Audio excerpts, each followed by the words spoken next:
আমরা এবার দেখাবো আপনাদের গ্রামে কি করে ধান কাটে। ধান কাটা খুব ভালো লাগে, আগে ছোটবেলা কাটছি কিন্তু অনেক।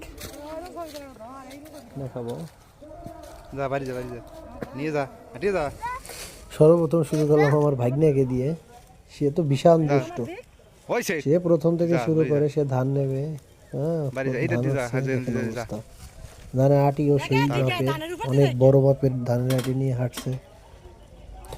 দু চোখ যত দূর যায়, অত্যন্ত গ্রাম অঞ্চল এটা।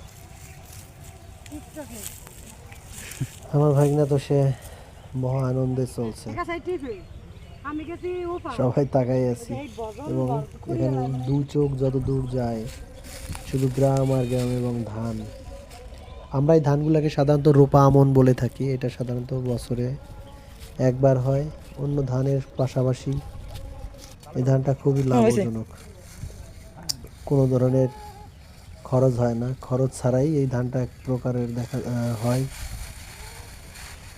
পরবর্তীতে ধানগুলোকে ছোট ছোট আঠিতে করে ধান কাঁচানোর পরে আমরা বাড়িতে নিয়ে যাই। এই ধানগুলা মূলত কোনো ধরনের রোদের শুকানো লাগে না, জাস্ট আমরা ধান খেতে বসেই এগুলা শুকাই নিয়ে যাই বাসায় বসে, আর কোনো ধরনের ঝামেলা হয় না। পরবর্তীতে ধান মাড়াইয়ের পালা। ধানগুলোকে মাড়াইয়ের জন্য কাজ শুরু হয়ে গেল। বাইক নিয়ে দাঁড়াই দাঁড়াই তো দেখতেছে, এই বেলা যাস কই। প্রচুর পরিমাণে ধান হয় আমাদের। দেখুন যে ধানগুলা মাড়াই করা হচ্ছে। আপনাদের ধন্যবাদ যারা আমাদের সঙ্গে আছেন, যারা ভিডিওটি দেখতেছেন, অসংখ্য ধন্যবাদ। দেখতেই থাকুন।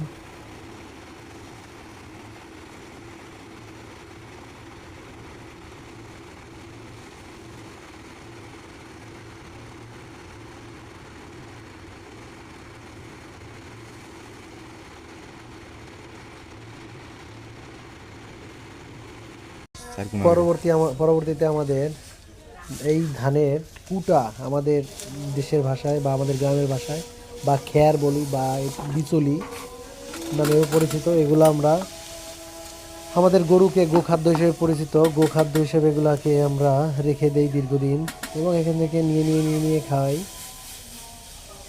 আমার ছোট ভাই সে দারুণ কাজ করে, 2-3 জনের কাজ একাই করতে পারে।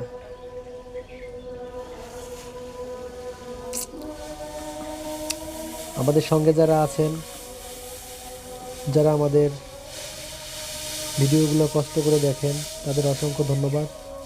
আসলে ভিডিওতে অনেক কিছু দেওয়া